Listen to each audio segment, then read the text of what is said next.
And we are back with the third segment of the GSMC Basketball Podcast presented by the GSMC Sports Network. And in this third segment, we are going to be doing another preseason recap, this time of the Dallas Mavericks' matchup against the Utah Jazz. And they went up against, Klay Thompson. He ended up making his debut for the Dallas Mavericks. And again, the score was also the exact same as the Lakers. I wonder how often that happens. And the Utah Jazz ended up winning 107-102 in this matchup. Klay Thompson, he was able to get some minutes in this game, and he did make a three-pointer for the Dallas Mavericks. That's one of the plays that I did see from him. He ended up scoring 10 points on 18 minutes, and ended up shooting 3 for 9 from the field. However, he was 3 for 5 from 3. And again, that's really Klay Thompson's strong suit, being able to shoot the three ball rather efficiently. So this past offseason, the four-time NBA champion, as he would love to remind every single one of you guys, 4 rings, that's the man, 4 rings, Mr. Klay Thompson. Everyone knows that, one of the more infamous things that he's known for is the fact that he brags about having 4 championships to a lot of NBA players, especially when they either disrespect him or they do this or they do that. And he's joining the Dallas Mavericks after 13 years with the Golden State Warriors. And obviously with this move, the 34-year-old, he's joining a squad that's fresh off of an NBA Finals appearance against the Boston Celtics, where they unfortunately ended up losing. And Thompson now has to make up one of the most, this trio that they have with Luka, Kyrie, and Klay. It is one of the more interesting trios that they have in the NBA, and naturally there's going to be a lot of anticipation as he's going to prepare for this season with Dallas. And obviously Klay Thompson saw his first on-the-court action with the Mavericks in this game. I personally didn't want him to suit up in any preseason game just off of the fear that there's a chance that he could get injured. And, you definitely don't want Klay Thompson, a player that you just acquired, to get injured in a preseason game, especially with his history given injuries off of the court. And when he had a huge injury that sidelined him for a majority of the season, he ended up suffering another leg injury on top of that, and it ultimately sidelined him for even longer than the Warriors anticipated. And in the end of the day, it ended up working out for them. They still ended up winning a 4th championship with Klay Thompson. But still, you can argue that the injury history of Klay Thompson is just only getting worse. And like I said before, he played 18 minutes, went 3 for 9. However, he did shoot a very efficient 3 for 5 from the three-point line, and also was able to tally 3 assists as well. After the game, Klay Thompson spoke about making his Mavericks debut, comparing it to his rookie season, ironically. And there's a quote from him saying, not really. It's human nature when you've been somewhere for so long. You're so familiar with that environment after a decade plus of being there, and now being here, it literally felt like my rookie season all over again. And he has a very unique perspective on this, on his debut for a new team. I don't think most people would consider themselves a rookie when they have 4 NBA championships. I think they would mainly view themselves as a veteran of the game, trying to adapt to a new offensive system is just a normal thing. I don't really think that's it's a very interesting perspective.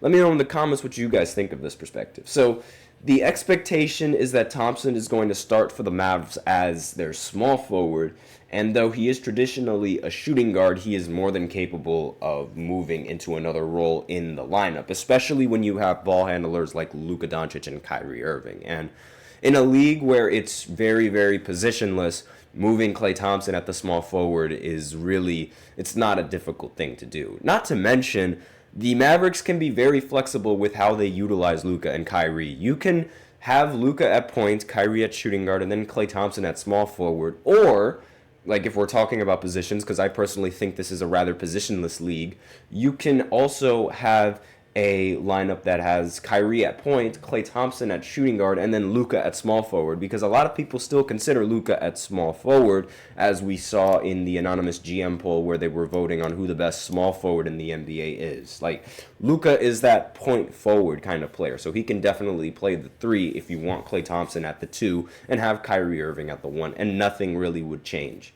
And it's like, again, it's so positionless that you could put either one of them at either one of those positions and it would be just fine, because the defense would be able to...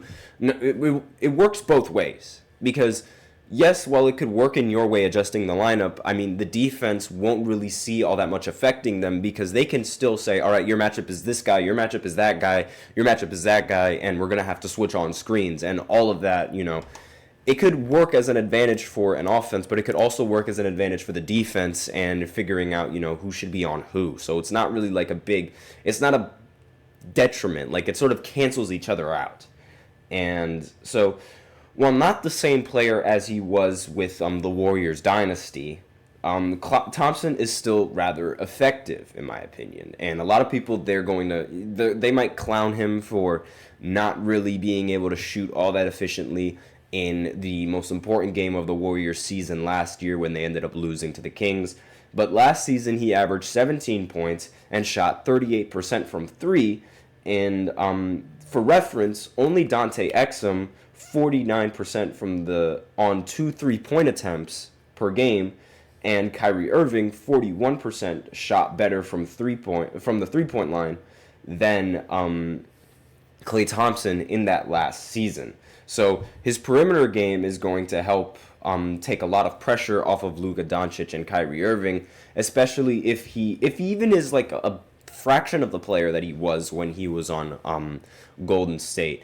Sometimes he could go on really hot streaks and huge runs. He actually did that when he came off of the bench for the Golden State Warriors. I guess he was really mad that he got benched, so once he got into the game, he just shot the lights out of the other team. It was absolutely incredible. And he's had these kinds of performances for, he's highlighted for a lot of these hot streaks. And he is a splash brother for a reason. And Thompson, he's not the same defender as he was before the injuries, but I'd say he's a pretty solid defender. Like, again, not the same, nowhere near the same, because he was considered to be one of the best two-way players in the entire league, only behind, I want to say, maybe Kawhi and Paul George, arguably. And even then, his defense was still one of the more impactful things that he had on the Golden State Warriors roster, especially during that dynasty run, because, while the Warriors were mainly notorious for their offense and shooting three-pointers, one of the things that is a little bit underrated for them was also just the amount of defense that they actually were able to play. Kevin Durant was a much better defender when he was on Golden State, thankfully, because he only had to he didn't have to focus all that much on offense. It was super simple on offense for him. And not only that, Draymond Green, also the best defender on the team at the time, and then you had Klay Thompson being able to guard the whichever point guard might be a mismatch against Stephen Curry. So it's like the lineup really, really worked, and it was incredibly good on both sides of the court. And again, like I said before, he's still a rather capable defender and could end up boosting the team on both sides of the court. Furthermore, one thing that is never going to go away is Klay Thompson's finals experience. And throughout his career, he won 4 championships, as I mentioned before, and as he's probably going to mention during the span of the season. He made 6 NBA finals, and Klay Thompson is also one of 3 players currently on the Mavericks with a championship, the other 2 being Kyrie Irving in 2016, obviously, and Markieff Morris in 2020 for the Los Angeles Lakers. And coincidentally, both of those players ended up winning a championship with the help of LeBron James. Coincidentally. And, of course, Klay Thompson, he sort of did the opposite. He ended up beating LeBron in the postseason to win his championships, a majority of his championships, not 3 of his 4 championships were won by beating LeBron James. It could have been 5 if Steph Curry didn't end up choking, but that's a completely different story. Let's go LeBron.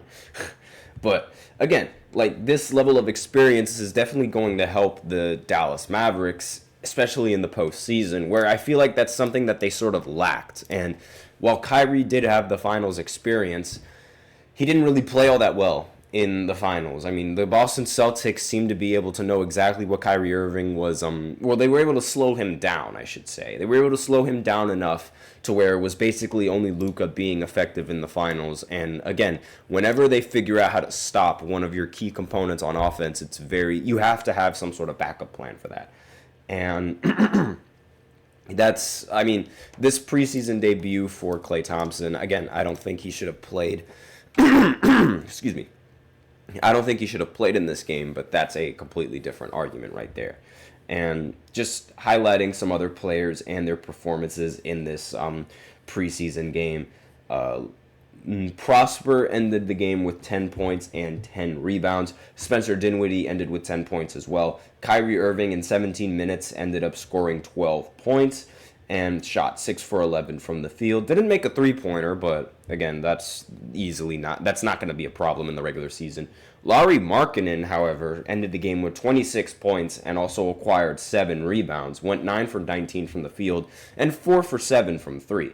Another notable player for the Utah Jazz was Keontae George. He ended the game with 14 points. Did not get a single assist, surprisingly, but also tallied 3 rebounds as well. And again, it was a rather close game. Sensabaugh, however, didn't really play all that well. Ended up going 2 for 11 from the field. Colin Sexton went 5 for 12 from the field for 12 points. But still, you win by a mile, you win by an inch. A win is a win for the Utah Jazz. And the Mavericks, they did not shoot well from 3 at all in this game. And that was really the big difference maker. They shot 30% as a team, 8 for 26 overall.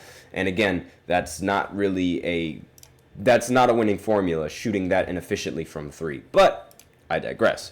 So now we're going to go ahead and go into the fourth segment where I talk about the anonymous GM poll and I look at some interesting sort of picks for some of the random questions that these GMs needed to answer. So I'll be right back after this short break. Be sure to stay tuned if you're interested.